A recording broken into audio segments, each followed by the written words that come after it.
김지의 돌직구쇼에 오신 여러분 반갑습니다. 김지입니다. 저는 오늘도 이곳 광화문 청계광장에 나와 있습니다. 서울과 경기 그리고 중부지방 폭염 경보가 내려졌습니다. 지금은 그래도 좀 선선한 바람은 부는데 12시를 지나서 한낮이 되면 34도, 35도에 육박하는 아주 무더운 찜통 더위가 찾아올 예정입니다. 폭염 경보, 이 경보 우리 좀 잘 새겨서 건강 잃지 않도록 조심, 각별히 조심 또 조심하셔야 될 것 같습니다. 특히 영유아와 또 고령자들은 대낮에 외출을 자제하라 라는 기상청과 또 우리 정부의 당부가 있었으니까 한낮에는 무더운 더위 대비 잘 하시기 바라겠습니다.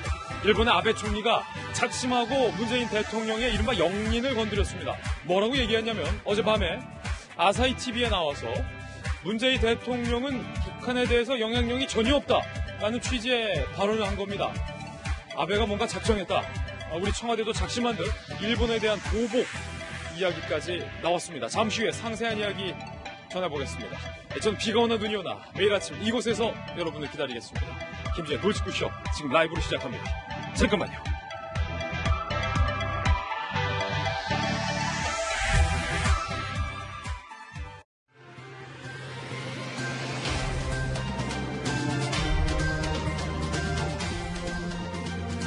신문 읽어주는 남자입니다. 일본 아베 정부의 이른바 무역 보복 조치에 대해서 로우키로 일관하던 청와대가 총공세로 전환했습니다. 동아일보입니다. 일본의 수출 규제, 국제법을 명백히 위반한 보복이다. 일본 조치 첫날에 NSC를 청와대는 열었습니다. 정면으로 대응했는데 국제법을 명백히 위반한 보복이다. 잠시 후에 이야기 나눠보겠지만 요 앞에 한 단어가 원래 들어갔다 빠졌습니다. 국제법을 명백히 위반한 정치적 보복이다. 청와대는 NSC에서 처음에 이런 표현을 썼지만 뒤늦게 정치적이라는 단어를 뺐습니다. 청와대의 고민이 전적으로 담겨있는 전말일 것 같습니다. 우리 정부의 이 외교적 대응에는 WTO 제수도 포함이 돼 있는 것으로 확인이 됐습니다. 홍남기 경제부총리는요, 일본을 타격줄 조치를 배제하지 않는다라고 답을 했습니다. 다음 신문입니다. 이번에 한국일보입니다. 청와대와 경제부처가 동시에 포문을 연 거예요. 일본이 국제법을 위반했다. 상응 조치를 하겠다. 정의용 실장, 외교적 대응 방안 적극 강구. 홍남기 경제부총리, 징용 판결에 대한 보복이 명백하다. 유명희 본부장, 규제 철회를 강력히 요구하겠다. 김상조 실장, 아베의 의도는 갈등을 상승시키는 것이다. 하지만 정부가, 청와대가 이렇게 강력한 발언들을 내놨지만 이에 상응하는 정부의 대책이 마땅치 않다라는 비판도 나오고 있습니다. 결국 강력한 말잔치뿐이 아니냐라는 비판의 목소리가 높습니다. 불안한 재계는요, 기업과 소통 확대를 청와대에 강력히 요구하고 있습니다. 이러던 와중에 아베 총리가 밤중에 아사히 TV와의 인터뷰에서 문재인 대통령의 이른바 영린을 건드렸습니다. 문 대통령, 당신은 북한에 대해서 영향력이 하나도 없다라는 취지의 발언을 한 겁니다. 아베의 본심, 아베의 일본어로 하면 혼내. 잠시 후에 분석해보겠습니다. 다음 신문입니다. 이번엔 조선일보입니다. 어제 국방부가 6.25 공동행사를 북한과 개최할 것을 검토하고 있는 용역보고서에 대해서 보도를 해드렸는데 국방부뿐만 아니라 오늘 국가보훈처도 6.25 전쟁의 기념행사를 북한과 공동으로 치르는 것을 검토한 것으로 드러났습니다. 남북의 3,000명이 평화인간띠를 두르자라는 내용이 골자입니다. 국방부와 같은 기관의 공동행사 연구 의뢰를 했고요. 보고서 기본 틀 역시 유사했습니다. 6.25를 합동으로 연구하자. 북한과 DMZ에서 함께 공연을 하자. 아주 사실적이고 구체적인 내용까지 명시되어 있습니다. 예산은 4억이 책정된 것도 드러났습니다. 6.25 전쟁, 북한이 명백히 남침한 불법 전쟁, 무력 도발인데 우리의 주적과 함께 그 전쟁을 같이 행사한 것이 과연 올바르냐라는 비판의 목소리가 여기저기서 쏟아지고 있습니다. 잠시 후 상세한 이야기 나눠보겠습니다. 다음 신문입니다. 이번엔 중앙일보입니다. 이런 기류가 어제 정경두 국방장관의 이 머뭇거림과 무관치 않다는 분석입니다. 국방장관이에요. 대한민국 안보를 책임지고 우리 군 장병들의 목숨을 쥐고 있는 국방장관이 국회의원에게 이런 질문을 받았습니다. 6.25는 김일성이 일으킨 전쟁 범죄냐?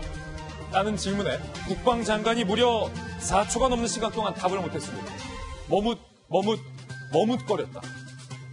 국방장관이 하면 누르면 바로 나올 만큼의 아주 쉬운 대답인데도 불구하고 정경두 장관이 4초간 머뭇거렸던 이유는 무엇일까요? 그뿐만이 아닙니다. 김원봉에 대한 6.25 전쟁, 이 남침의 책임을 묻자 이 역시 정경두 장관이 즉답을 못하고 자료를 뒤적뒤적 적군 묘지를 추모하는 것이 올바르냐라는 질문에도 또 뜸을 들였습니다. 정경두 국방장관이 고민하는 것이 과연 무엇일까요? 그게 무엇이든 우리 안보와는 크게 상관이 없어 보여서 논란이 되고 있습니다. 잠시 후에 직접 영상으로 확인해 보시죠. 다음 신문입니다. 이번엔 경향신문입니다.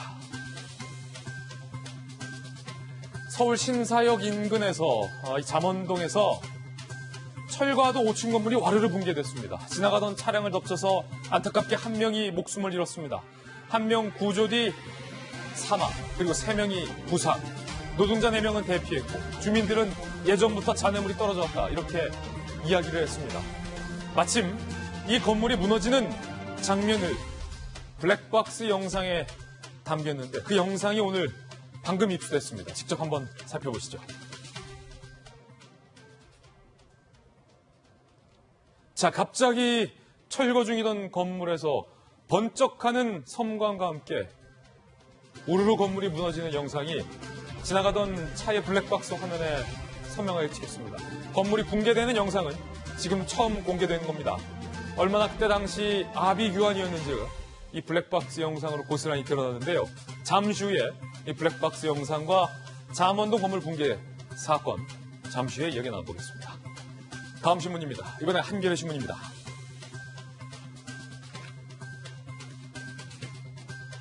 현역병 때 IS에 가입을 시도했던 20대가 우리나라에서 적발됐습니다.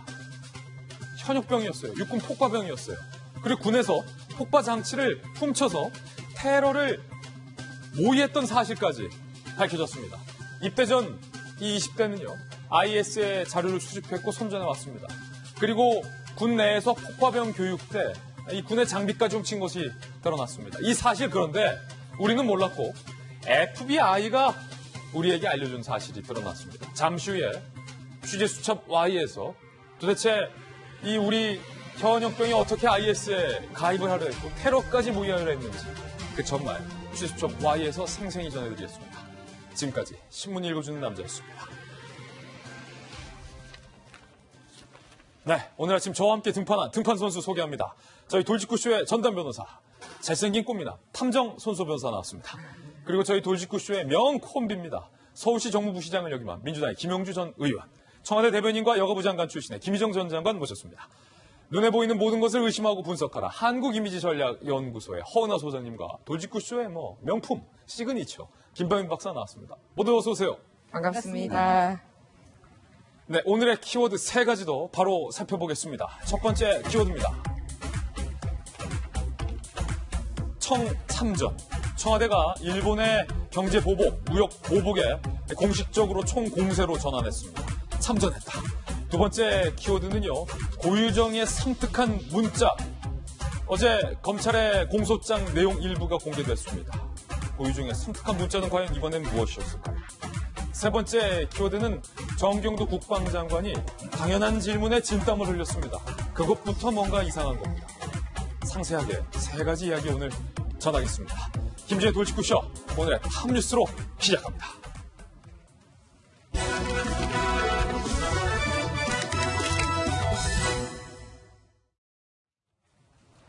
네, 오늘의 탑뉴스 주제부터 공개하겠습니다. 바로 이겁니다.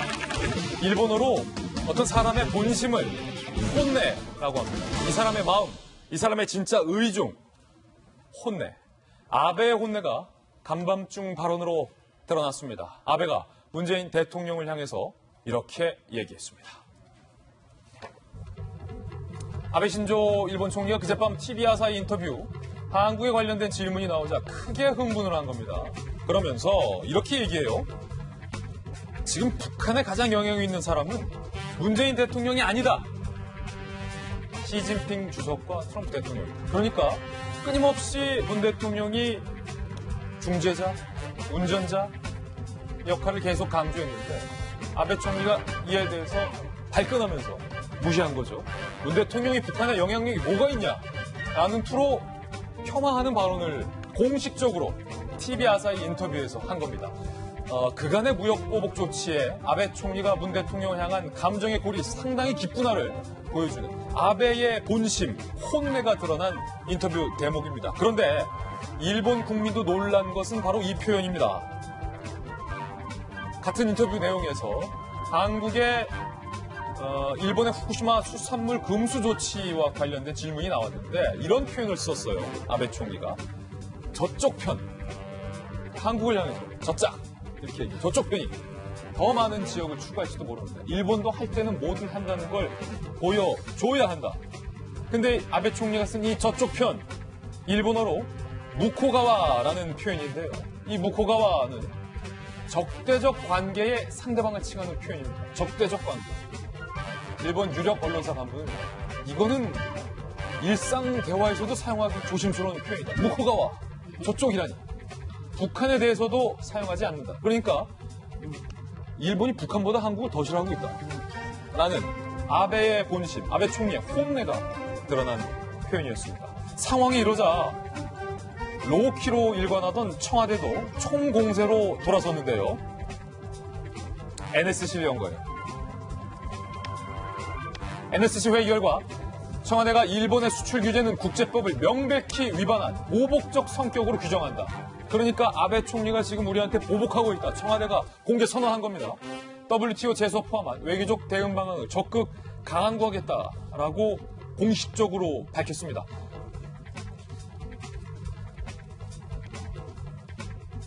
홍남기 경제부총리의 발언 들어보시죠. 가만히 있지는 않을 것입니다. 그건 당연히 분명하다. 상응하는 대응을 할 것입니다. 일본 측이 경제 제재 보복을 처리하지 않는다면 정부로서는 아까 말씀드린 대로 할 수 있는 여러 가지 다양한 대응 조치를 또 일본에게 상응할 수 있는 조치를 정부가 강구를 할 것입니다. 그런 상황들을 아까 말씀드린 배제할 수는 없는데요. 자, 지금 한국과 일본의 분위기가 심상치 않아요. 김 장관님, 특히 어제 NSC를 통해서 가만히 있지 않겠다. 이거 일본이 지금 보복하고 있다. 네. 라고 얘기를 하면서 대응하겠다라는 건데 지금 문제는 우리 정부가 강경한 발언을 쏟아냈는데 마땅히 지금 대책이 소개되고 있지 않아서 좀 걱정하는 분들도 많아요. 그렇죠. 그래서 지난번에도 제가 말씀드린 적이 있는데 우리가 일본하고는 친선 게임도 이겨야 되고 가위바위보를 해도 이겨야 된다고 여러 차례 얘기하지 않았습니까? 그런데 지금 놀라운 거는 뭐냐면 일본은 작년 10월에 우리가 이 대법원 판결 이후에 말을 앞세우기보다 굉장히 치밀하게 행동으로 준비를 했다라는 점입니다.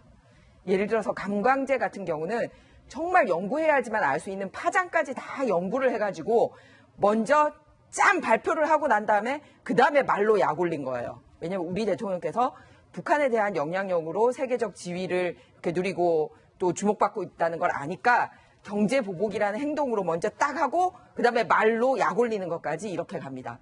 근데 이제 우리는 안타까운 게 뭐냐면은 어제 NSC도 열리고 또 홍남기 부총리께서도 말씀하시고 통상교섭본부장도 말씀을 하셨는데 그만두지 않겠다, 공격하겠다라는 거지 실제 액션 플랜이 없다라는 거예요. 그러니까 그게 순서가 일본하고 좀 다른 것 때문에 그게 너무 안타까운 거죠. 그래서 지금은 우리나라하고 일본하고 부딪히는 것보다 국제사회에서 소위 이렇게까지 표현해도 될지 모르겠지만 자유무역의 공공의 적이다.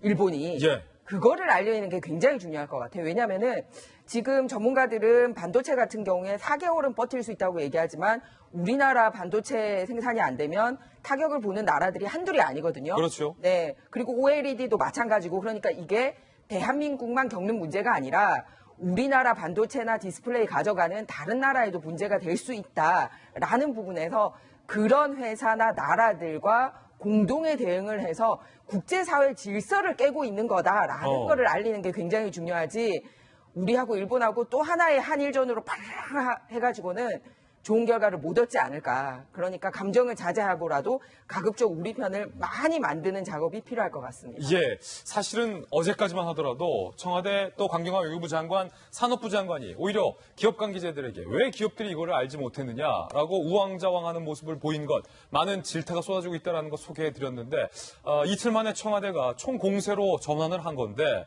그것까진 좋은데 과연 일본에 대해서 총공세에 대한 구체적인 대안이 있는 것인가라는 의문이 들고 있는 겁니다. 어제 NSC의 표현을 두고 이런 해프닝도 있었습니다.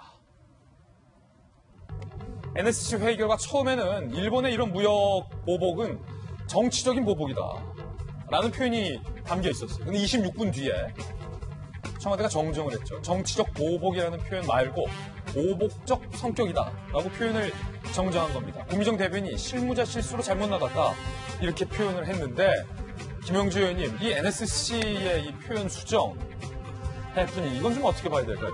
사실은 이게 매끄럽지 못하죠. 그러니까 안 그래도 일사불란한 대응이라든지 이런 부분에 대해서 왔다 갔다 처음에는 좀 로키로 가다가 다시 강경하게 돌아서는 부분도 있고요. 또 근본적인 의미에서 산자부라든지 외통부가 일본의 움직임을 주도 면밀하게 분석해서 사실은 보다 일찌감치 대책을 마련했어야 되는데 이제 그런 부분이 아쉽습니다. 예. 실제로 말하자면 일본의 이러한 대응은 제가 작년에 하토야마 전 총리가 한국에 10월 달에 왔을 때 하토야마 총리가 내한테 질문한 게 있어요. 김영주 의원이랑 만났을 때 한반도 프로세스에 대해서 일본이 배제되고 소외된 것에 대한 굉장한 공포가 있다.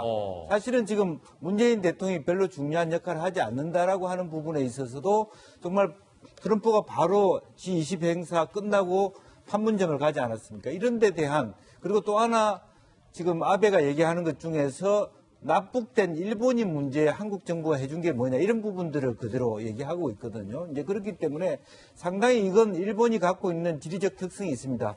밀실공포증이라고. 밀실공포증. 우리나라만 갖고 있는. 고립되고 왕따 당하는 실제로 보면 그동안의 동북아 질서에서 결국 중국, 러시아, 미국 그리고 일본이 같이 이 프로세스에 참여해야 되는데 사실은 일본이 거의 배제돼 오다시피 하고 그 자리를 문재인 대통령이 대신하는 데 대한 부분, 선거를 앞둔 그런 어떤 부분을 애둘러서 납북된 일본인 문제라든지 또 우리 검수 조치한 말하자면 후쿠시마 현의 어떤 수산물 문제로 이렇게 불만을 표시하는 겁니다. 예. 그것에 답이 있어요.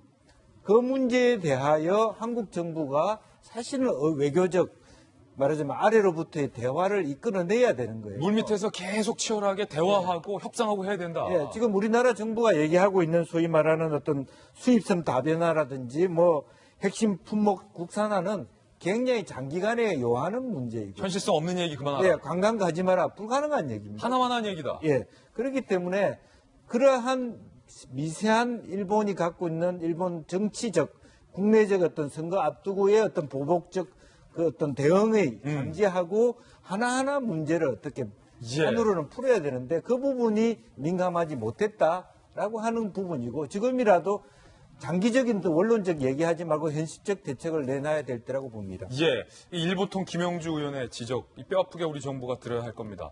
감정적으로 발끈하는 것을 내세울 게 아니라 물밑에서 차분하고 침착하게 일본과 하나하나 풀어나가는 그야말로 외교가 필요한 시점이라는 데 많은 전문가들이 동의를 하고 있는데 김병현 박사님, 이게 아베 총리가 이 참 얄미운 발언을 또 어제 했어요. 이게 근데 전략이라는 거예요. 문 대통령의 영린을 건드려서 우리 정부가 하르르 감정적으로 나오게끔 그래서 이른바 한일 간의 어떤 그런 진흙탕 분위기를 만들려는 아베 총리의 어떤 일종의 전략이 아닐까 싶어요. 이 내용이 나오게 된 배경을 살펴봐야 되는데요. 이 TV의 진행자가 이렇게 물어봅니다. G20 정상회의에서 한일 간의 정상회담을 하지 않아요. 만약에 한일 간의 정상회담을 가졌더라면 판문점에서 북미가 만나게 되는 과정에 일본이 소외되는 일은 없지 않았겠느냐라고 오히려 아베 총리에게 곤혹스러운 질문을 하는 겁니다. 근데 아베 총리가 했던 답변이 사실은 대한민국을 너무 뼈아프게 만드는 건데 문재인 대통령이 북한 문제에서 영향력이 없다라고 얘기하는 겁니다. 그 영향력은 오히려 트럼프 대통령과 시진핑 주석이 가지고 있다는 얘기인데 시계를 거꾸로 돌려서 작년 아마 이맘때로 돌아갔으면 얘기는 완전히 달랐을 겁니다. 오늘자 조간신문에는 이 일본과의 관계를 통해서 지렛대 역할로서 충분히 풀어낼 수 있는 기회가 있다고 과거 김대중 정부 시절에 주의대사를 지냈던 최상용 주의대사 인터뷰를 실었는데요. 그 내용을 바탕으로 보게 되면 북한 문제를 바탕으로도 얼마든지 일본과 협력을 끌어낼 수 있는 기회가 있었고 일본은 레이와 시대에 접어들게 되면서 새로운 국제관계 협력을 끌어갈 수 있을 때 대한민국이 뭔가 외교적 문제를 풀 수 있는 기회가 있었고 지금 2020년에는 일본이 도쿄올림픽이 있습니다. 따라서 아베 총리 입장에서는 7월 21일에 있는 참여연 선거도 정말 중요한데 참여연 선거가 끝난다고 이 모든 보복 조치가 다 없어지느냐? 그렇지 않을 거라는 거예요. 하지만 내년도에 있는 도쿄올림픽을 성공적으로 이끌어내기 위해서 이웃나라인 대한민국의 역할이 상당히 중요하기 때문에 이걸 바탕으로 외교적인 노력을 끌어가야 된다. 마지막 지렛대가 하나 남았는데요. 대한민국과 일본과의 관계가 안 좋을 때면 누가 항상 있었습니까? 그게 바로 미국의 역할인데 블룸버그 통신조차도 이 미국의 역할에 대해서 얘기를 하고 있는 만큼 일본과의 관계에서의 지렛대를 삼기 위한 대한민국 외교가 복원될 필요가 있다는 말씀드립니다. 한일 간의 분위기가 상당히 심상치 않다라는 기류를 계속해서 읽을 수 있습니다. 어제 여당이 민주당에서 이런 일도 있었습니다. 일본 통 중에 일본 통인 삼선의 강창일 의원이 일본에 대한 비판 내용을 하면서 문재인 정부가 문제가 있다. 현 정부에 대한 성토를 여당 의원이 꺼냈는데요. 당대표가 두 번씩이나 하는 게 카메라에 포착이 되는 일도 있었습니다. 그 영상 만나보시죠. 아베 정권은 좀 이 감각을 지정합니다. 정치 요인을 경제 이 문제로 확산시켰습니다. 너희들 일본한테 결코 보면 안 된다 이게. 상놈이 있으면 상놈이 있고 상놈이 있으면 상놈이 있는 게 아닙니까? 왜 이렇게 치졸한 짓을 하는지 잘 모르겠다. 또 하나 우리 대한민국 우리 정부도 좀 원칙과 명분에 집착하다 보니까 시기를 놓쳐버리는 부분이 있습니다. 근데 작년 12월부터 계속 되어왔던 게 아닙니까? 저는 여기에서 좀 정치 원칙과 그렇게 하고 그래서 또 하나는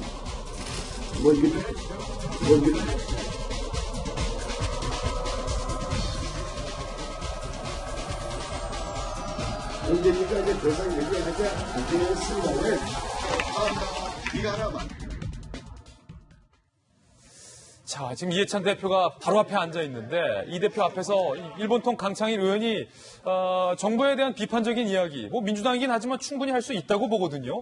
그런데 이 대표가 이렇게 X를 두 번이나 표정을 찡그리면서 막아서자 지금 이인영 원내도 몸을 앞으로 좀 깜짝 놀라면서 나오는 모습. 그 사회자가 결국 강창일 의원의 발언을 제지하고 일본통 강 의원이 지금 하고 싶은 말 다 못하고 결국 내려왔어요. 얼마나 대략 난감이었을까 싶어요. 같은 팀이라고 생각을 했는데 그 같은 팀의 감독이 지금 저렇게 사인을 주고 있는 겁니다. 저는 저 영상을 보면서 그 야구 감독이 사인해 주는 줄 알았어요. 번트 쳐라. 처음에는 보니까 밑에서 이렇게 손을 내리다가 이제 못 보는 것 같으니까 위로 올려서 확실하게 X자를 보여주는 모습을 보니까 확실한 메시지를 줘서 더 이상 나가지 마라라는 말씀을 하는 것 같은데 우리 조금 전에 일본의 아베에 대한 이야기도 했지만 기본적으로 리더라면 자신의 감정 통제를 해야 하고 냉철한 이성적인 행동을 해야 되는데 옳은 소리 하는 분에게 저렇게 손동작으로 그 말 자체를 못하게 하는 부분 저건 조금 이해가 가지 않는 부분인 것 같고요. 처음에 밑에 이렇게 내렸다가 위로 올리잖아요. 예, 그러네요. 근데 저거는 조금 이제 표정도 웃지 않고 있기 때문에 약간 거만해 보일 수 있고 조금 두려움을 주는 그러한 몸동작이 아닌가라는 생각이 들어서 발언하시는 분이 좀 힘들었겠구나라는 것은 예측할 수 있겠습니다. 아니, 지금 김희정 장관 어떻습니까? 강창일 의원이 사실은 뭐 못할 말이나 막말을 하면 당대표가 이렇게 X를 하는 것이 또 이해가 되는데 강 의원 발언 지금 들어보니까 우리 정부가 일본의 이 보복에 대해서 전혀 예상하지 못하고 우왕좌왕하고 있는 모습을 보이고 있다. 뭐 언론에서 충분히 지적한 내용 아닙니까? 네, 여당의 분위기를 단적으로 보여주는 장면인 것 같아서 너무 안타까워요. 보시다시피 의원총회를 할 때는 발언대가 있고 제일 앞줄에 당 지도부가 앉습니다. 그 구조 자체가 이제 같은 당끼리 하니까 같은 당 안에 쓴소리를 하는 거를 너 한번 얘기해봐 이러고 딱 이렇게 전자에서 이렇게 보고 있는 거거든요. 예. 국회는 보면은 제일 뒷줄에 당 지도부가 앉습니다. 그래서 제일 뒤에 앉아서 다른 당하고 대응을 잘 하는지 그리고 누가 드나드는지 막구에서 다 관리를 하는 거거든요. 뒤에서 김희정 잘하고 있어. 뭐 이렇게. 그러니까 그 마쿠에서 이렇게 딱 있고 오히려 제일 앞에 나가서 니네들끼리 싸워봐. 뭐 이런 구조예요. 그러니까 저런 구조 자체가 상당히 비민주적인 거거든요. 자유롭게 앉는 분위기가 아니고 의원총회 때는 누가 여기에 앉고 이름표 붙여주지 않아도 그게 구조화되어 있는 거예요. 그걸 단적으로 보여주는 거고 어느 정도로 경직돼 있다는 걸 알 수 있냐면 말씀하신 강창일 의원님하고 이해찬 대표님이 동갑이세요. 아, 동갑이다. 네, 둘이. 두 분 다 52년생, 이제 한국 나이로 70. 그러니까 나이로도 특별히 강창일 의원님이 저런 코치 받을 연세가 아니세요. 강 의원도 사실은 3선이면 상당히 오래된 사선이구나. 사선. 예, 17대부터 20대까지 사선이거든요. 그러니까 사실 3선 넘어서면 이미 중진이에요. 중진. 그리고 의원총회에서 보통 중진들은 발언을 많이 하지 않는데 중진께서 저렇게 발언을 하고자 나올 때는 아 뭔가 큰 사태가 터져서 좀 경청해야 되는 분위기구나라는 거를 이렇게 형성을 해주는 분위기가 있거든요. 중진이 등판했는데. 네. 그리고 강창일 의원님은 또 모 대학 일본학과 교수도 하셨고요. 또 한일의원연맹도 하셨고 그렇기 때문에 이번 사태에 대해서 굉장히 누구보다도 민주당 안에서 전문가시란 말이에요. 그런데 카메라가 있고 카메라가 이해찬 대표님을 저렇게 X하면 주목할 거라는 것도 알고 있는데도 저렇게 할 정도다. 그러면 카메라 없는 데서 어떻게 하겠습니까?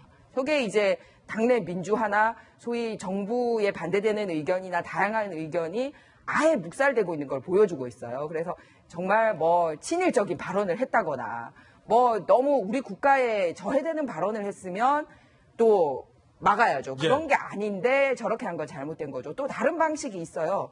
쪽지를 이렇게 보내거나 사회자가 조금 있다가 계속해서 지금 뭐 발언 신청자가 많으니 조금 있다 발언하도록 하십시오 이렇게 만드는데 너무 대놓고 저렇게 하는 걸로 봐서 국민 목소리에 귀 기울일 준비가 안 되지 않았나 그런 걱정이 듭니다. 사실은 뭐 이찬 총리가 그렇게 표현한 것은 좀 이렇게 말하자면 이렇게 자유롭군 그런 부분은 아니죠. 그럼에도 불구하고 그 발언을 한 이유는 실제로 보면 X 표현을 한 이유는 사실은 언론이 그 강창희 의원이 일본에 대한 비판하고 이런 부분은 전혀 담지 않고 그 다음 할 얘기를 따서 우리 정부 비판한 것만 가지고 보도할 것을 미리 우려한 부분이 없잖아 있겠다. 아무래도 또 여당의 공개로 대표니까. 해서 얼마든지 이야기할 수 있는데 굳이 언론에 우리 정부 공격당하는 빌미를 강창희 의원이 제공되면 안 되겠다라는 높아심이 있었던 것 같습니다. 강 의원에 대한 또 걱정도 있었을 것이다. 그런 생각이 좀 듭니다.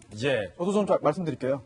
지금 계속해서 일본이 도발을 하고 있는데 우리 국가와 민족을 무시하는 거거든요. 이 사태 앞에서는 우리 국익만 있는 거지 여야가 있으면 안 됩니다. 그럼요. 뭐 보수와 진보도 있으면 안 되는 것이고 마치 아베 발언을 지지하는 듯이 또는 아베 발언이 맞다는 듯이 활용하면서 자기 정치 세력의 이익을 도모한다면 다 기록으로 남아요. 나중에 다 국민들이 평가합니다. 그리고 또 아베가 지금 하고 있는 말이 신뢰 훼손을 들고 있거든요. 이런 조치들의 근거로 배경으로 그럼 그 신뢰 훼손이 무엇이냐? 강제징용 근로자들에 대한 강제징용 근로자들의 손해배상, 일본 전범 기업을 상대로 한 손해배상 판결 그리고 또 그 후에 집행 관련해서 왜 우리나라 행정부가 막아주지 않느냐거든요. 그런데 일본도 마찬가지지만 삼권 분립이에요. 어떻게 행정부가 사법부의 판단에 개입합니까? 개입한 적이 있네요. 개입한 적이 있습니다. 이 사건에서. 혹시 과거 정권에서 재판을 길게 끌고 또 과거 재판에서 뭔가 행정부가 사법부의 재판에 개입하려는 시도 지금 재판받고 있거든요. 어쨌든 그러면 과거에 그런 시도가 있었다는 얘기인가? 이 부분도 의심할 만한 부분이 있습니다. 아베의 전략에 과연 우리 청와대가 대책을 갖고 발끈을 해야 하는 건 아니냐 전문가들의 의견까지 소개해드렸습니다. 이번엔 저희가 준비한 두 번째 이슈입니다.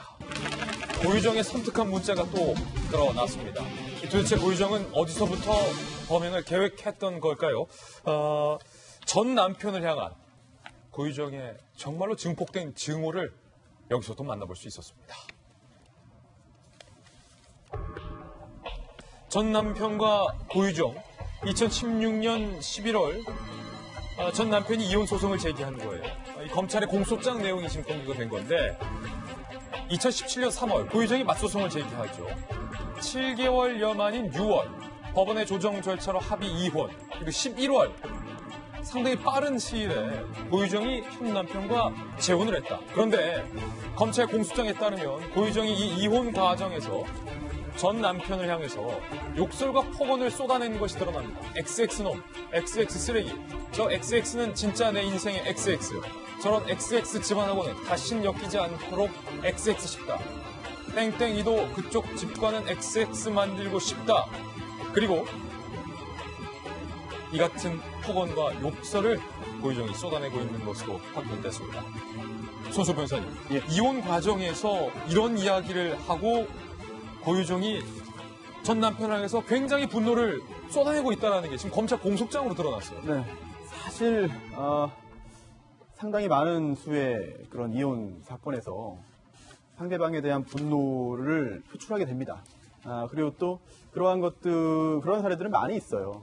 하지만 그러한 분노가 끔찍한 범죄로 연결되는 경우는 사실 많지 않거든요. 그럼요. 그래서 이런 끔찍한 범죄의 원인이 상대방에 대한 이혼 과정에서 생긴 상대방에 대한 증오라면 그 부분은 이번 사건의 배경을 밝히는데 굉장히 큰 영향을 줄 겁니다. 이 부분도 확인해야 됩니다. 다만 고유정이 이 범죄의 동기를 아직 스스로 밝히고 있지 않기 때문에 일단은 추정인 것이고요. 다만 공소장에 기재되어 있던 저런 내용들을 통해서 짐작을 충분히 할 수 있는 것입니다. 이 정도의 욕설과 폭언이 변호사님 뭐 많은 사건 해봤으니까 이혼 소송에서 아니 이 정도로 막 나오기도 합니까?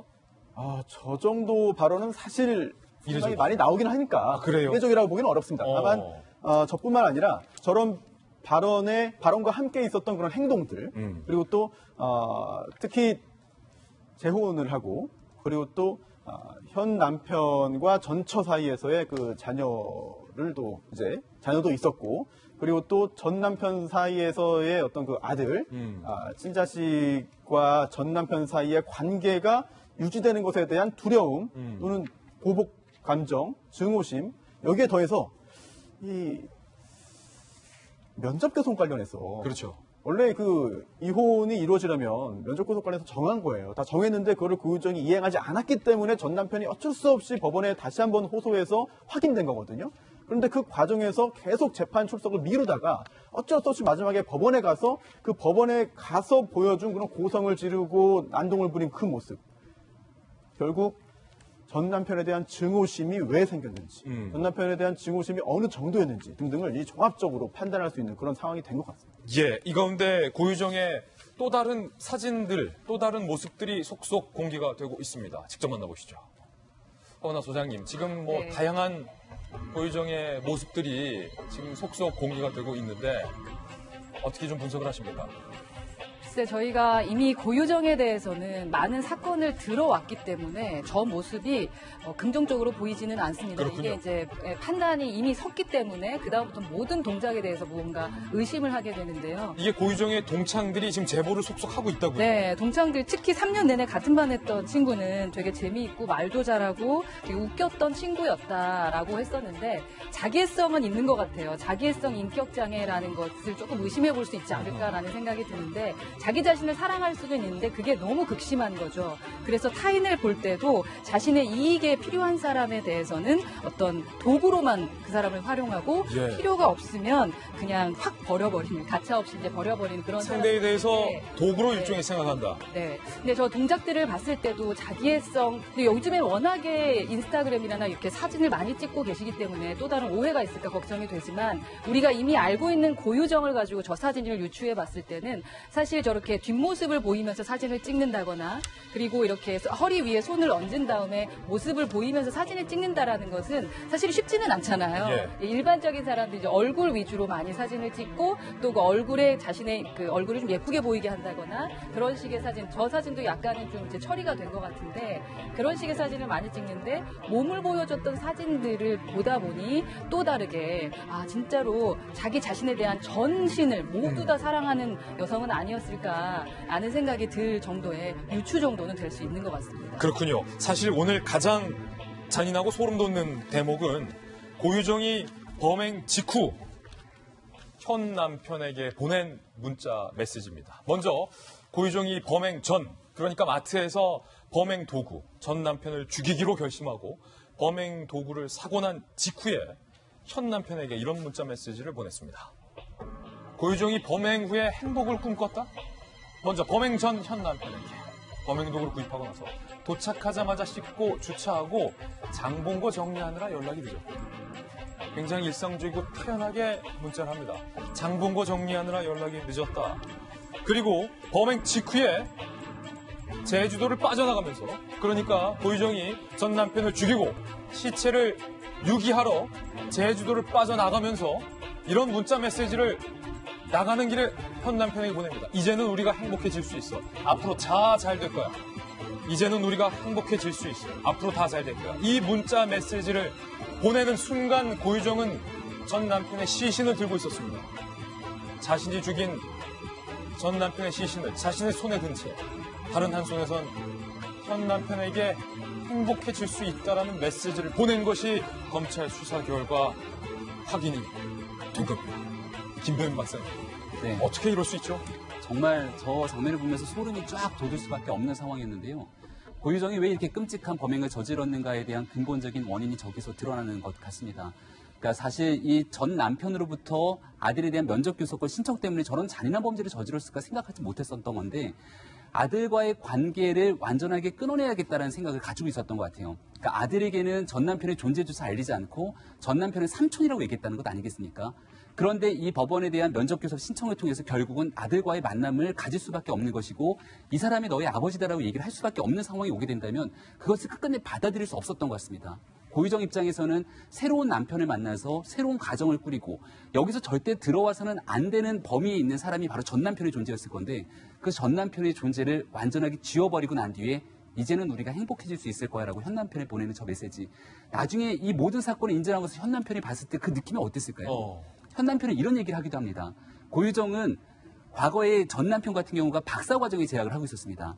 본인이 소방관으로 재직하고 있는데 본인에게 로스쿨에 가라고 얘기를 했다는 거예요. 그래서 본인 스스로도 로스쿨에 대한 준비를 할 수밖에 없었던 일에 대한 얘기를 하게 되는데 고유정이 그리고 있었던 상이 있는 겁니다. 이 남편을 로스쿨에 보내고 그리고 지금 있는 본인의 아들과 함께 새로운 가정을 꾸리게 되는 그런데 그러한 본인이 꿈꾸고 있는 이상적인 가정상에서 문제가 생기거나 회방을 놓게 되는 방해되는 사람들에 대해서는 끔찍하게 제거하려고 하는 시도가 있었던 것은 아니냐라고 범행 동기를 추정할 수밖에 없는 상황인데요. 사람으로 할 수 없는 일들이 계속해서 하나둘씩 증거로 드러나고 있는 상황인 것 같습니다. 이제는 다 잘 될 거야, 행복할 거야 라는 문자 메시지를 받은 현 남편은 그 순간 고유정이 전 남편을 살해했다는 것을 과연 그때 당시에 알고 있었을까요?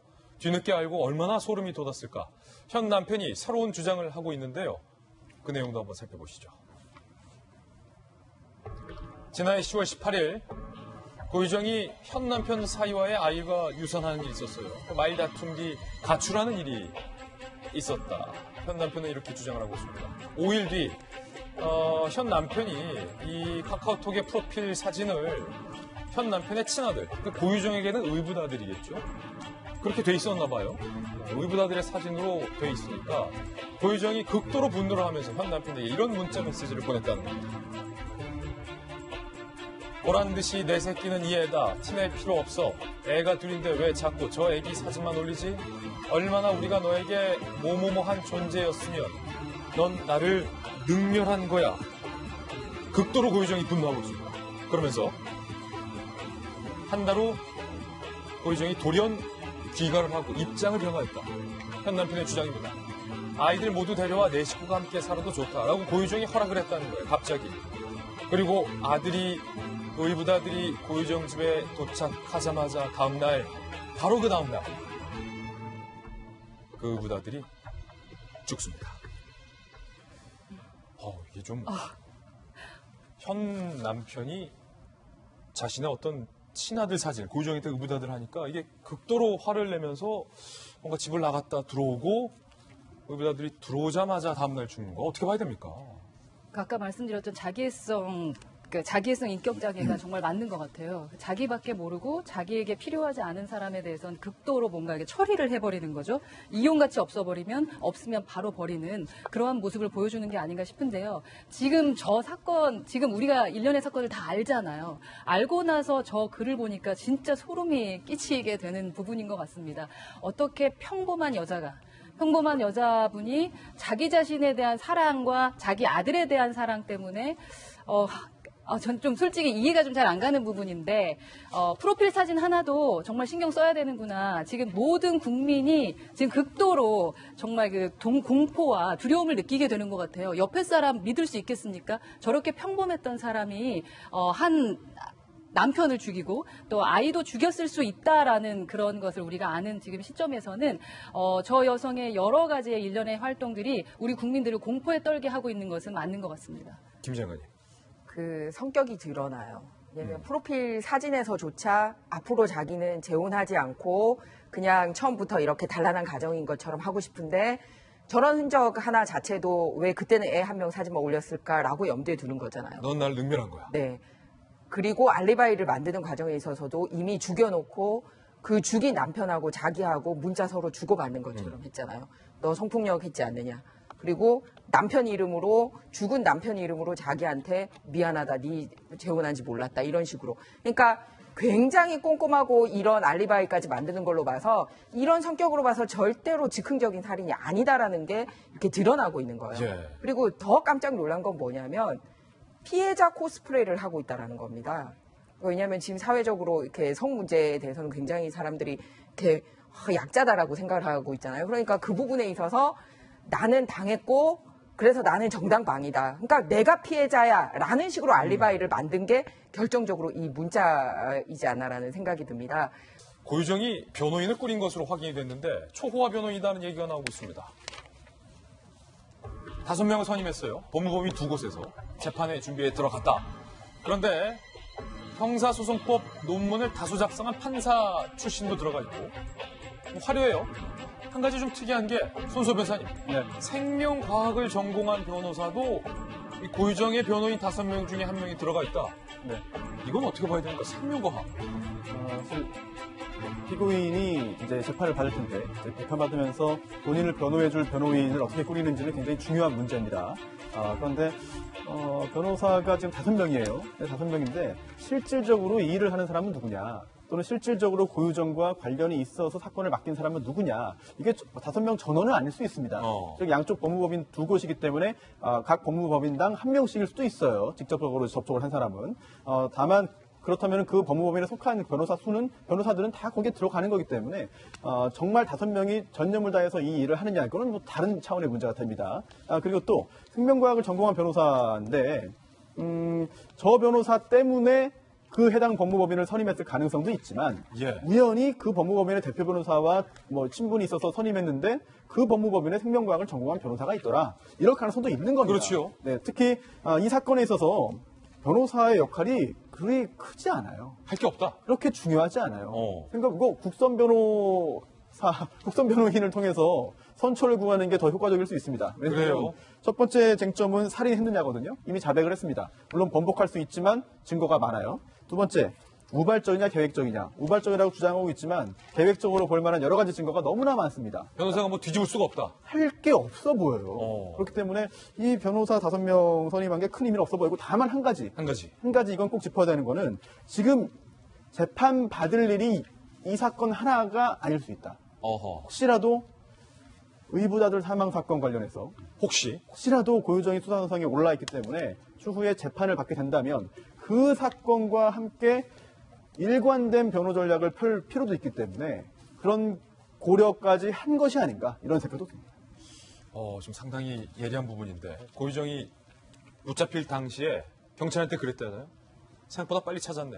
이미 본인이 붙잡힐 것은 예상하고 그 이후의 일을 계획하는 것이 아니냐라는 현재로서는 추론까지 들어봤습니다. 이번엔 저희가 준비한 3번째 뉴스입니다. 정경도 국방장관이 4초간 말이 막혔습니다. 여러 번 말이 막혔습니다. 뒤적거렸습니다. 정 국방장관 왜 그랬을까? 많은 궁금증이 나오고 있는 대목인데요. 먼저 국방부와 보훈처가 6.25 기념행사를 북한과 공동으로 개최하는 것을 검토하고 있다는 주장이 제기됐습니다. 6.25를 맞아서 보훈처가 국방부와 같은 기관의 공동행사를 연구해 보고서 기본틀도 유사한데 내용은 이렇습니다. 6.25 전쟁 70주년 기념사업 기본 구상 연구, 남북을 잇는 평화 인간띠 6.25km 도전, 판문점에서 남북 3천여 명이 참석을 해서 총 예산 9천만 원 등이 책정돼 있다는 것. 정부 관계자는 그런데 이런 얘기를 합니다. 현 정부의 과속이 6.25 70주년을 준비하는 주무부처들의 정책 방향에도 영향을 미치고 있다는 증거가 아니겠느냐. 통일부라면 모를까. 국방부와 또 보훈처가 6.25 전쟁을 일으킨 당사자들과 함께 6.25 전쟁 70주년을 공동으로 개최한다. 6.25 전사자들과 유가족들에 대한 배려는 없는 것이냐라는 지적이 나오고 있는데 어제 정경심 국방장관 또 6.25 전쟁에 대한 질문에 머뭇거렸습니다. 비판의 도마 위에 올랐습니다. 직접 들어보시죠. 6.25 전쟁은 김일성과 노동당 일당이 벌인 전쟁 범죄다. 저는 그렇게 생각하고 있어요. 어떻게 생각해요? 전쟁 범죄입니까? 아닙니까? 6.25가. 뭐 어떤 의미로 말씀을 하시는 겁니까? 김일성과 남침을 노동당이 해서 벌인 침략한, 기획하고 침략한 전쟁이다 이렇게 생각하는데 동의합니까? 북한이 남침 이렇게 침략을 한 전쟁이라고. 그런데 정경두 국방장관 또 다른 질문에도 또 머뭇거렸습니다. 김원봉과 관련된 질문이었습니다. 그 당시에 김일성을 도운 장관, 검열상과 노동상, 김원봉, 정전범죄 책임이 있습니까? 없습니까? 대한민국에 대한 범죄의 책임이 있어요? 없어요? 김원봉이. 생각을 많이 해야 됩니까? 하여튼 그 북한 정권 수립에 기여하고 적극 동조한 것으로 그렇게. 정 장관의 머뭇거림, 답을 몰라서 못한 것이 아니겠지요. 군 내부에서 이런 얘기가 나오고 있습니다.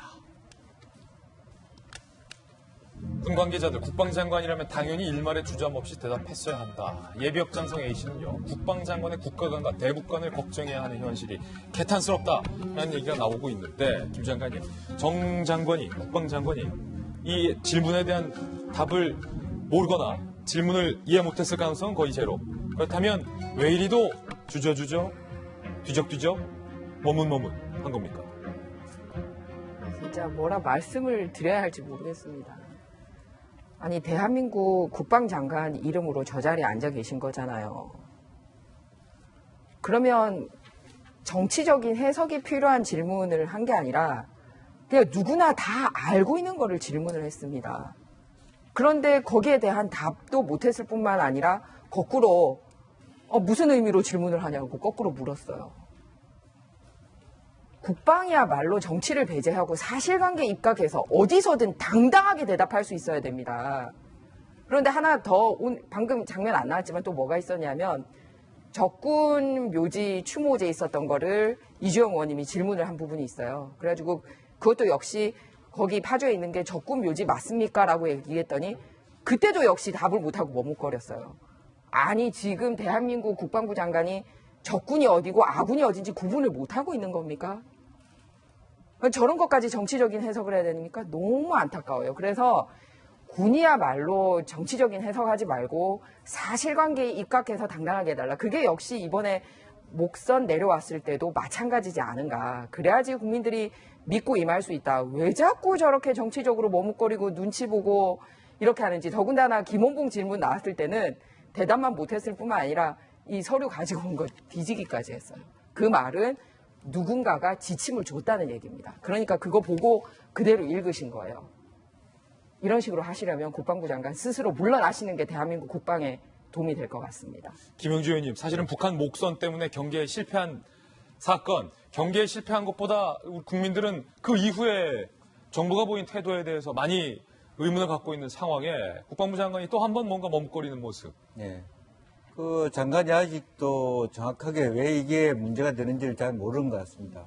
대통령이 원하는 것도 국방부는 단호하게 그럼요. 실수를 인정할 건 인정하고 반성하고 보다 그 경계 태세를 확립하게 하고 그다음에 우리가 어떤 안보라든지 한미동맹의 실장을 강조해서 현재 말하자면 한국 전쟁의 원인에 대해서 명확하게 북한이 남침을 했다는 것을 명확하게 확인하고 자기 리더십이 뭡니까? 자기 스스로의 행동이 어떻게 하느냐에 따라 전체 군인을 말하자면 통제하는 건데 물론 통수권자는 대통령이지만 그런 부분에 대해서 머뭇거리면 밑에 사람들이 누구를 믿고 말하자면 군이 일을 하겠습니까? 사실은 뭐 보훈처가 어떤 말하자면 뭐 좀 전쟁 유족에 대한 심사는 또 다른 틀이에요. 그거는. 그리고 그렇다 하더라도 김원봉조차도 현 보훈처도 인정할 수 없다고 한 부분을 자기가 왜 머뭇거립니까? 정 장관, 국방장관이. 국방장관이 머뭇거리는 그 머릿속에 과연 무슨 생각 때문에 머뭇거렸는지, 누구 때문에 머뭇거렸는지 다시 되묻고 싶은 대목이었습니다. 이번엔 저희가 준비한 다음 순서입니다. 취재수첩 Y가 준비되어 있는데 오늘은 어떤 사건이 준비되어 있을지 저와 함께 사건풀로 이동하시죠.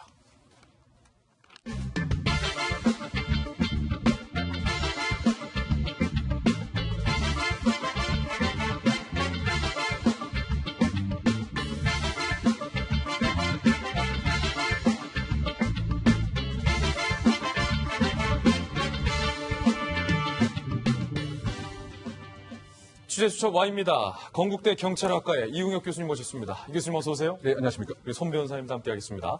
두 분과 함께 풀어볼 첫 번째 취재수첩 사건은 깜짝 놀랄 일이에요. 우리 육군 현역병이 복무 당시에 IS에 가입하려 한 사실이 확인됐습니다. FBI가 알려줬습니다. 그리고 복무 후에 테러까지 준비한 사실이 확인됐습니다. 이 사건의 전말부터 함께 보시죠. 지난해 미국 FBI가 우리 정부에게 알려준 거예요. 20대 한국인 남성이 이른바 외로운 늑대, 자생적 테러를 준비하고 있다라는 첩보를 알려준 겁니다. 우리 경찰이 발칵 뒤집혔죠. 20대 한국인의 정체는 육군 폭파병 박모 병장 23살. 군경 합동수사 TF의 조사 결과 군용 폭발물 점화 장치를 이 박 병장이 절도했어요. 그리고 IS의 테러 영상을 구구 성향 사이트에 게재해온 사실도 확인을 했습니다. 이 박 병장의 휴대전화에서는요, 사제 실탄을 제조하는 영상도 IS 대원과 함께 지지자와 사용하는 비밀 어플을 통해서 이메일을 주고받은 것까지 확인됐습니다. 이미 이 박 병장 IS 현역 대원과 연락을 주고받은 정황이 포착된 거예요. 집에서 테러 단체들이 사용하는 이 정글도 칼이죠까지 발견이 됐고, 수사당국은 박 씨가 IS 조직원과 연락을 주고받고 실제 테러까지 준비한 것으로 파악을 한 상황입니다. 군용물 절도 혐의, 테러방지법 위반 혐의로 입건을 한 상황인데, 아시다시피 이 IS 얼마 전 부활절에 스리랑카에 잔인한 테러를 벌인 배후 단체이기도 합니다. 그 테러 영상도 준비했습니다. 자, 바로 이 영상. 식당, 개인집, 교회, 성당에서 무차별적인 IS의 테러로 인해서 호텔 로비, 많은 사람들이 목숨을 잃었던 스리랑카의 부활절 테러. 바로 IS가 이 외로운 늑대들을 이용해서 벌인 범죄 현장이었습니다. 그런데 이 외로운 늑대가 지금 한국에서도 나오고 있고요. 이 교수님. 네. 결국 뉴 테러리즘의 모습으로 저는 해석을 하고 있는데, 네. 그 과거 같으면은 그 현지에 가서 교육을 받고 또 주의 주장을 학습을 합니다. 그런데 최근에는 사이버 공간에서 다운로드를 받아서 학습을 한다고 해서 다운로더블 테러다 이렇게 얘기하고 있고요. 그렇군요. 자생 테러의 그 모습이 전 세계적으로 퍼지고 있습니다. 예를 들면 표적도 과거 같으면 군경 시설을 표적으로 했지만 지금은 다중이 이용할 수 있는 연성 타겟, 소프트 타겟을 이제 목적으로 하고 있고, 효과적인 그 공격 행위를 위해서 급조 폭발물을 준비하는 것이 최근에 뉴 테러리즘의 경향인데, 이번에 그 발각된 이 병사가, 특기 병사가 결국은 폭발물 전담 특기 병사인 점에 착안한데 본다면 사실상 우리나라도 더 이상 테러 청정국이 아니라고 하는 위험성이 사실은 수년 전부터 감지가 되었었는데, 2016년 테러 방지법이 제정된 이후에 일정한 첩보에 근거해서 이번에 검거를 할 수 있었던 것이 아닌가 이렇게 생각을 해보는 것이죠. 예, FBI가 지금 제대로 제때의 정보를 알려줬길래 망정이지, 만약에 FBI와의 어떤 공조가 없었다면 이 폭파병이 지금 이른바 실제 테러를 준비했다 우리 수사당국은 보는 거잖아요. 폭발물 점화 장치까지 훔친 거니까 정말 아찔할 뻔했어요. 네, 그렇습니다. 이제 군에 입대하기 전부터 그 IS의 그 선전물의 그 심취를 하고 이것을 적극적으로 올렸던 것 같습니다. 더군다나 IS 요원들이 사용하는 특별한 앱을 그 활용을 해서 중요한 정보도 그 공유를 했고요. 이메일도 그 전달을 받았던 것 같습니다. 더군다나 급조 폭발물을 어떻게 하면 효과적으로 만들 수 있는가에 관한 영상까지 사실은 본인의 앱을 사용한 휴대폰에 있다고 하는 점은 구체적인 계획을 분명히 그 세웠을 가능성이 있지 않는가. 다만 특정적인 시기, 장소 등은 아직 알려져 있지 않지만 지금 발견된 이를테면 IS 전사들이 많이 사용하는 정글도라든가 또는 특별한 그 주의 주장과 관련된 그 심취한 정도뿐만이 아니고 이마크 통신이라고 하는 소위 말해서 이제 제한된 보안이 유지된 앱이 있는데 이것을 그 활용했다고 하는 점은 상당 부분 외로운 늑대의 그 모습으로서 자생 테러의 위험성이 국내에도 처음으로 공식적으로 발각된 것이 아닌가 생각이 되고요. 사실은 2015년도에도 우리나라 청소년 김군이 넘어갔잖아요. 시리아에 갔습니다. 이제 그 당시에도 여러 가지 그 한국 상황에 적응을 못하는 학교 문제, 친구 문제, 그래서 이른바 외로운 늑대라고 하는 일련의 사회적 그 외톨이들이 이 IS의 주의 주장에 심취하게 되면 이것이 이른바 그 자생적 테러로 진화 발전하는 것이 서구 선진 국가에서의 모습인데 우리나라에도 이와 같은 모습이 있다고 하는 점에서 사회 문제와 테러의 문제가 함께 가는, 연동되는 이런 현상이 아닌가 해석해 봅니다. 야, 이 박병정이 폭파병 주특기가 있다는 것도 상당히 좀 주목해볼 정황인데, 손 변호사님. 네. 아니, 이게 IS와 연락을 주고받고 가입하기가 이렇게 맘만 먹으면 할 수 있는 일이었는가 깜짝 놀랐는데, 혐의가 확정되면 테러방지법 시행된 이후 첫 유죄 사례인가요? 그렇진 않고요. 이미 그 외국인은 지난번에 처벌받은 사례가 있습니다. 외국인이 있었다. 하지만 이번에 유죄 판결이 나온다면 우리나라 국민으로서는 첫 테러방지법 위반 사례, 처벌 사례가 될 것인데. 그렇군요. 지금 절도도 했어요. 특히 폭발물 점화 장치를 훔쳤습니다. 절도죄로 처벌받는데 이제 군형법에 가중처벌 규정이 있거든요. 특히 폭발물, 총포, 탄약, 이런 폭발물을 훔친 경우에는 법정형이 굉장히 높습니다. 사형 무기 5년 이상의 징역이에요. 그리고 또 테러방지법도 이런 테러단체에 구성하거나 테러단체를 구성하거나 가입한 경우에 처벌받고요. 또 미수, 실제로 설령 가입하지 못했다, 시도만 했다. 라고 하더라도 미수범 처벌하는 규정이 있고 또 그런 단계보다 더 전, 즉 예비 음모도 처벌하거든요. 예. 굉장히 처벌 범위가 넓습니다. 따라서 단순히 호기심이었다, 자랑하려고 했다 이렇게 변명을 하더라도 실제 사실관계 파악에 있어서는 어려움은 크지 않을 것으로 보입니다. 그렇군요. 두 번째 취재 수첩도 함께 보시죠. 엽기적인 폭행 사건이 발생했습니다.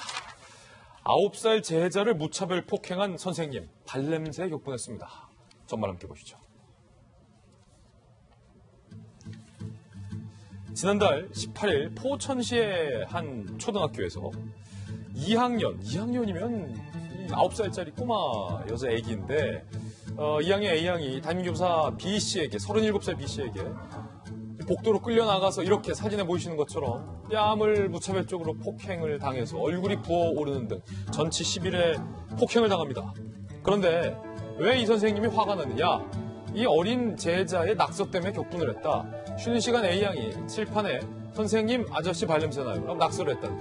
분개한 교사가 낙서를 지워라라고 지시했는데 순순히 지우던 A양이 멱살 잡고 끌고 나가서 폭행을 당했다. 라는 지금 주장이 나온 상황이에요. 담임교사는 경찰 조사에서 철판 낙서가 마치 놀리는 것처럼 느껴져 화가 나서 때렸다고 진술을 했어요.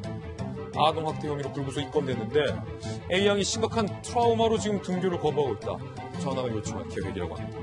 이 교수님. 네. 아니 이게 아무리 화가 나도 선생님이고 9살 여자아이인데 이렇게 때리는 일이 어디 있습니까 세상에. 그렇죠. 그래서 그 아동복지법 위반 혐의가 분명한 것인데요. 그 아동이라고 하는 것은 정서적 발달이 정상적으로 이루어져야 되는데 가장 믿어야 될 선생님으로부터 이런 그 심한 폭행을 받은 것은 더 큰 정신적 트라우마가 있지 않을까 생각이 됩니다. 물론 이제 그 낙서한 내용에 있어서는 여러 가지 의견이 좀 분분한 면도 있긴 합니다. 그런데 그것을 그 차치하고 교사라고 하는 그 입장에서는 일정한 공식적인 훈계 절차에 의해서 잘못된 사항을 지적할 수 있음에도 불구하고 수업 시간 중간에 그야말로 무차별적 폭행을 했다고 하는 것은 어떠한 이유로도 용납될 수 없는 것은 분명한 것 같습니다. 다만 이제 그 최근에 학교 공간에서 교사들이 아이들을 징계할 수 있는 권리와 권한이 상당히 축소화되어 있는 것은 물론 있지만 정상적인 공식적인 훈계 절차가 이루어지고 있지 않다고 하는 점에서는 더 큰 비난이 가해지는 상황입니다. 예. 참 정말로 훈계를 하고 싶으면 예전에 우리 있잖아요. 나가 있어. 5분간 나가 있어. 이런 정상적인 어떤 그 체벌을 하면 될 텐데 무차별적으로 폭행했다. 지금 논란이 되고 있는 게 손 변호사님. 네. 교사 자격 박탈 얘기까지 나오고 있어요. 가능성도 있죠. 네, 물론 교육공무원법에 있는 당연퇴직 사유에는 해당이 안 됩니다. 그 부분은 이제 성 관련된 범죄의 경우에 주로 해당이 되는 것인데요. 하지만 이 사건도 이제 학생의 피해 정도가 심하고, 그리고 또 학생에게 저런 행위를 한 이유가 쉽게 납득되지 않는다. 발냄새 나요. 그렇습니다. 그렇기 때문에 굉장히 중한 징계가 내려질 가능성도 배제할 수 없겠고요. 또 하나는 짐작입니다만. 그런 낙서 하나를 가지고 저런 행동을 할 정도면 과거에도 이런 유사한 행동들을 하지 않았을까? 혹시? 네, 드러나지 않은. 그래서 이번에 언론 보도 등을 통해서 과거에 꾹 참고 어쩔 수 없이 넘어갔던 그런 사례들이 새로이 이제 공개될 가능성이 있어요. 이런 부분들까지 종합해서 본다면 해당 교사에 대한 그런 강한 중징계 가능성도 배제할 수는 없을 것 같습니다. 예. 이 두 가지 사건 두 분과 함께 이야기 나눠봤습니다. 감사합니다.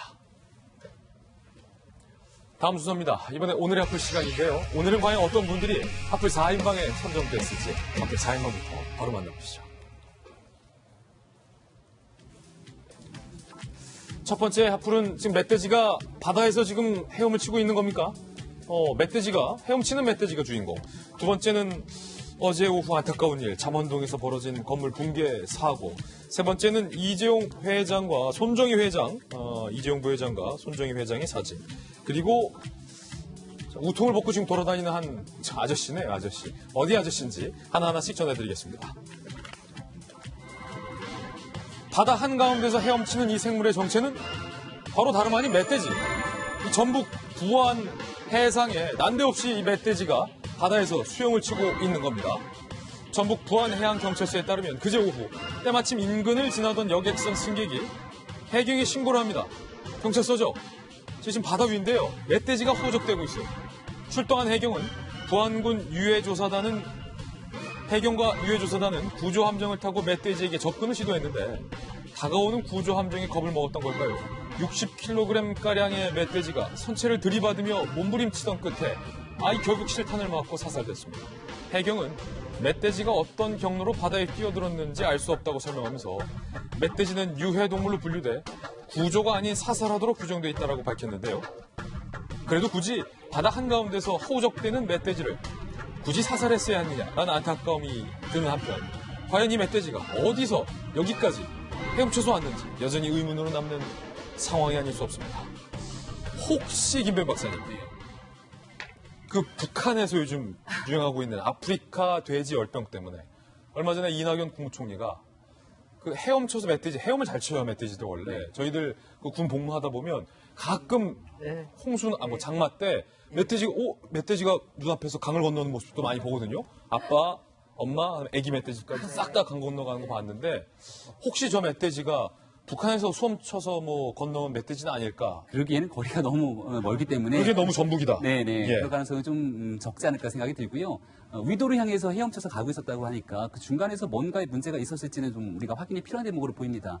사실 일각에서는 말씀하셨던 것처럼 그 바다 한가운데 있는 멧돼지를 굳이 사살해야 되느냐라고 얘기를 하기도 하는데 해경이 구조하러 갔는데 그 배를 들이받지 않습니까? 사실은 이 멧돼지가 민가를 들이닥쳐서 피해를 입혔던 경우도 상당히 존재하는데요. 네. 얼마 전에는 이 멧돼지가 들이닥쳐서 여기 멧돼지의 발을 물려고 발가락이 절단되기도 하고 아유. 이 멧돼지를 잡기 위해서 우리 경찰들이 출동해서 실탄을 20발이나 쏴서 결국 멧돼지를 제압하거나 그런 경우들이 적지가 않습니다.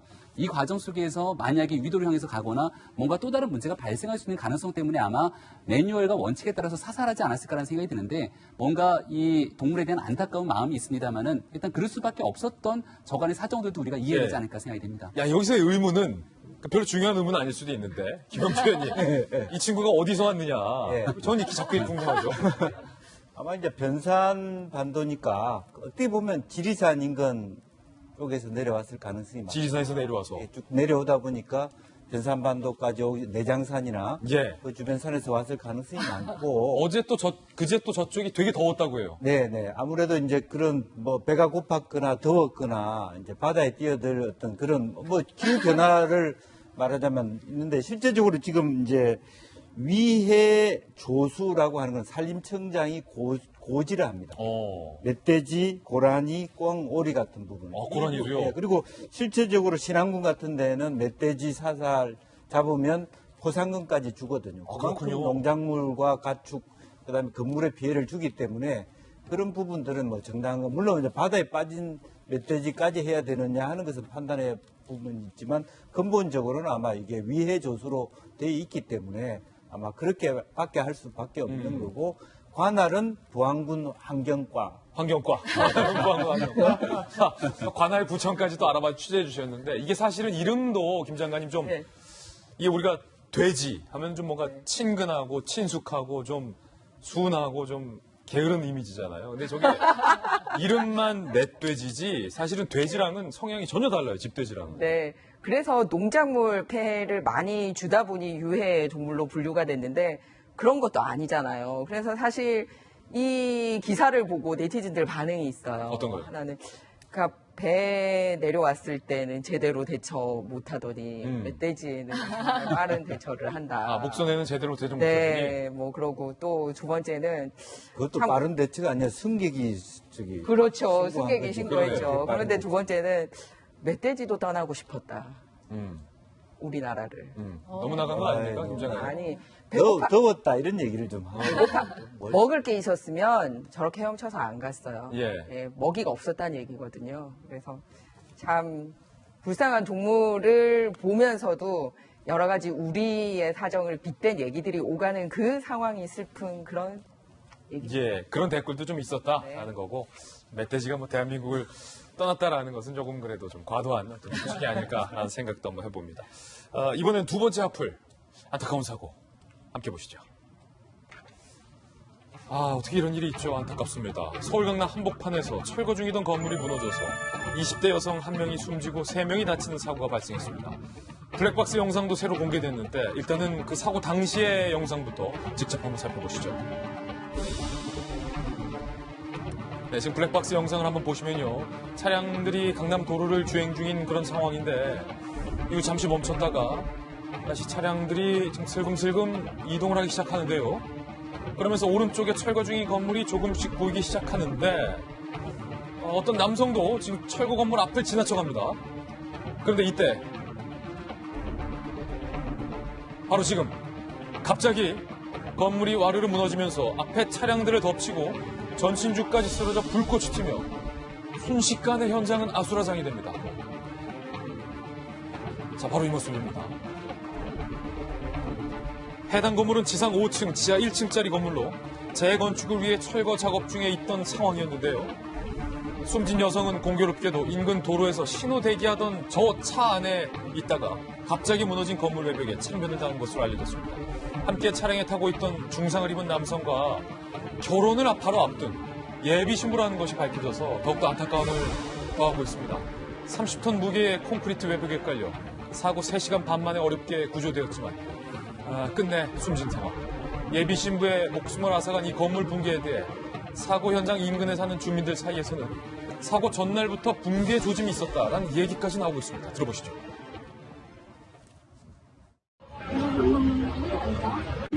밤에도 깨부신다라고 친구를 이거 내다 보니까 한참 물건도 이제 계속 떨어지더라고요. 이 건물 붕괴 징조가 보였다는 인근 주민들의 주장이 이어지는 만큼 경찰은 공사 관계자들이 제대로 안전수칙을 지키며 철거 작업을 진행했는지 등에 대해 확인할 계획입니다.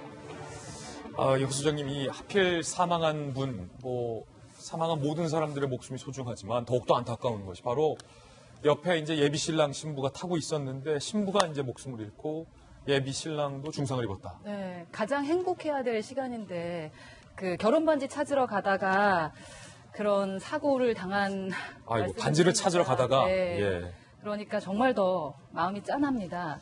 그리고 특히 저 영상 보면서 정말 더 끔찍하다. 인생 무상 생각하고 하루하루 정말 열심히 행복하게 살아야겠구나 라는 생각하고 싶지만 사실 이런 사고 안 날 수도 있었잖아요. 예.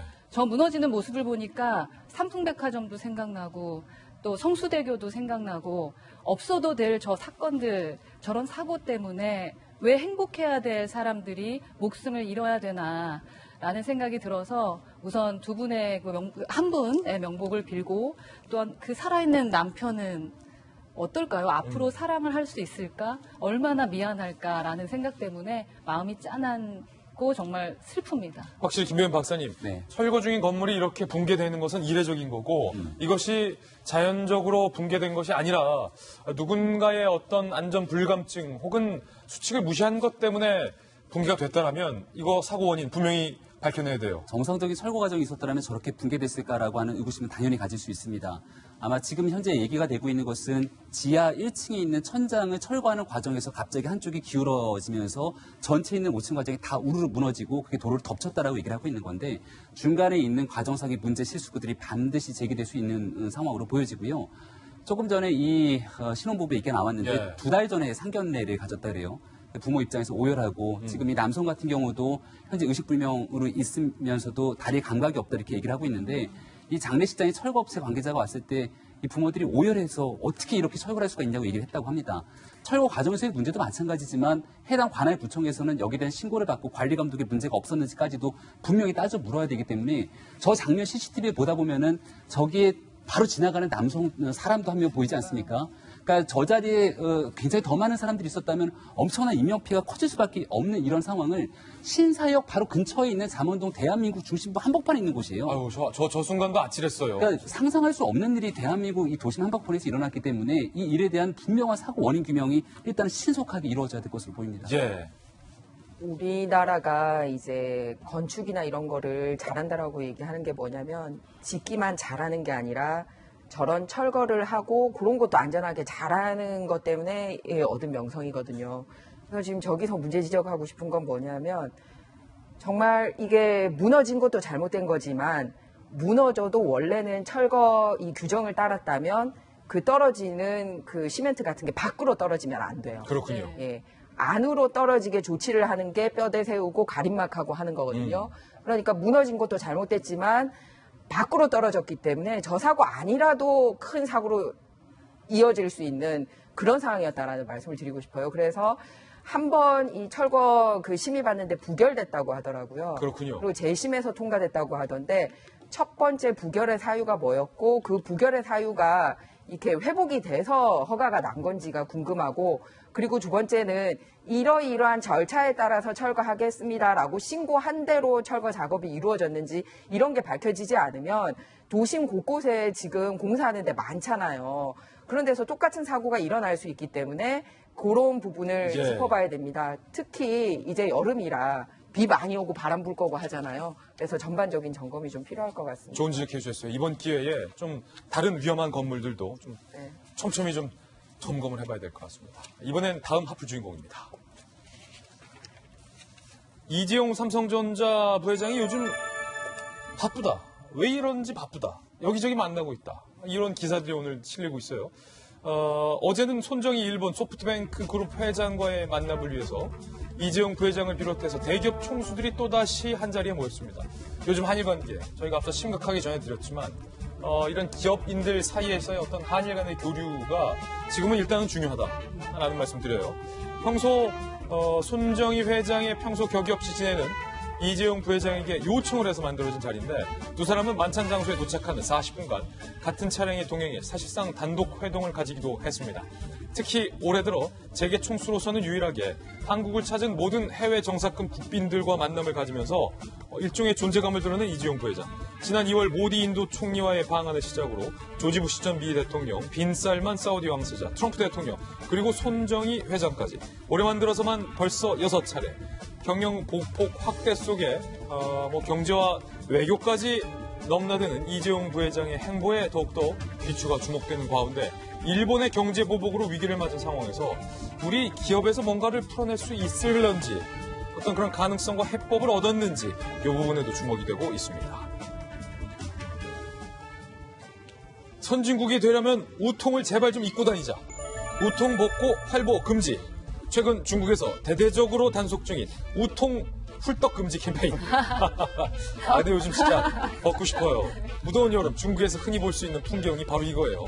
상의를 모두 벗은 채 맨몸을 드러내고 거리를 활보하거나 상의를 가슴 위까지 올리고 다니는 남성들. 그런데 이제 중국 여행 가시는 분들이 이런 모습 더는 안 봐도 될 것 같아요. 중국의 각 지방 정부들이 공공장소에서 웃옷을 벗고 다니는 사람을 엄격하게 제재할 것이다 라고 밝혔는데 중국이 새삼 이 같은 단속을 시작한 이유는 선진국의 공중도덕 기준에 부적합한 행위이기 때문이라는 것. 배를 훤히 드러내는 것은 미개한 것으로 간주된다며 이를 금지하는 게 도시의 이미지를 향상시킨다라는 설명입니다. 한편 외신에서는요.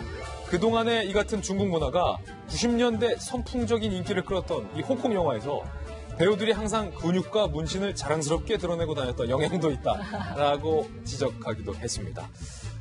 사실은 이 손소 변호사님, 저희들 어렸을 적에 영웅 본색, 윤발영, 꼭 거기에 홍콩 남자들 우통 벗고 다녔는데 그분들은 좀 몸이라도 좋은데 지금 화면에 소개되는 우리 중국 아저씨들은 보기에도 좀 그렇게 좋지 않다는 건데 이게 제재를 한다고 바뀌겠습니까? 중국은 되지 않을까요? 중국은 되죠. 우리나라였다면 문화라든지 그런 그 차림새에 대해서 직접적으로 관여하고 통제하는 게 사실상 이제 불가능한 상황인데 옳지도 않고 다만 중국은 통제가 훨씬 더 강하게 좀 이루어질 수 있고 또한 공안에서 단속을 하면 이제 중국 인민들도 다 따르지 않을까 생각을 좀 해봅니다. 사실은 이 중국 통 오늘 김영주 의원님, 네. 사회주의 국가 박사하셨으니까 사실 요즘 더워요. 중국은 네. 더 덥잖아요. 네. 한편으로는 또 이해돼요. 먹고 싶은 마음이. 사실은 중국은 문화적으로 사실은 파렴치가 문화의 일부분입니다. 아, 그래요? 다른 사람 거의 신경 쓰지 않는. 그러다 보니까 기차를 타보면 정말 파렴치하죠. 자기가 차표를 안 끊어도 나무 자리에 앉아 있어도 일어서라고 말하기 전까지는 끝까지 견디는 그런 문화이기 때문에 다른 사람 전혀 의식하지 않은 문화가 배어 있는 겁니다. 그래서 사실은 손수호 변호사하고 달리 그렇게 쉽지 않은. 물론 제가 중국을 제일 먼저 간 해가 92년도였어요. 1992년. 그때는 더 심했죠.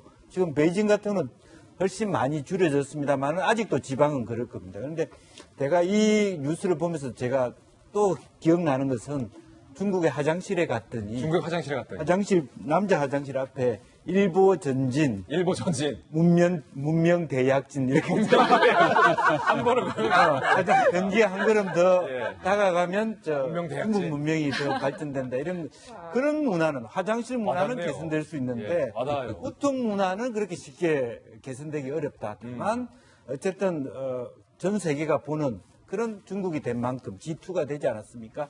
이제는 스스로도 좀 체면을 차릴 수 있는 문화로 바꿔졌으면 좋겠다는 생각입니다. 네. 아, 재밌네요. 저희는 6초 광고 후에 힐링 뉴스로 돌아오겠습니다. 잠시 후 저와 함께 힐링하시죠. 네, 조금 전에 또 우리 김영주 의원께서 또 파렴치라는 용어를 쓰셨는데, 이 중국인들이 파렴치하다라는 뜻의 비방의 표현이 아니라 중국 서적에 나오는 다른 사람의 의식을 하지 않는 파렴치라는 용어를 소개했다라는 것 오해 없도록 제가 소개를 하고 넘어가겠습니다. 오늘 힐링 뉴스 주인공 만나보시죠. 미국 델라웨어주 블레이즈에 사는 5살 소녀 티모시 빛 주니어 소년입니다. 자폐증과 뇌종양 진단까지 받았습니다. 부모님이 안타까운 마음에 뭔가를 해주고 싶었는데 이 5살 아들이 프로레슬링을 참 좋아했던 모양이에요. 그래서 200만 원을 들어서 진짜 프로레슬링 벨트인 것처럼 특수 제작을 했는데 지금 이 CCTV에 남녀 부부 도둑이 이 5살 소년의 챔피언 벨트를 훔쳐간 거예요. 그래서 이 경찰이 이 CCTV를 공개하면서 공개 수배를 하니까 편지가 챔피언 벨트와 함께 돌아왔습니다. 아픈 5살짜리 아이의 물건을 훔쳤을 줄 꿈에도 몰랐다.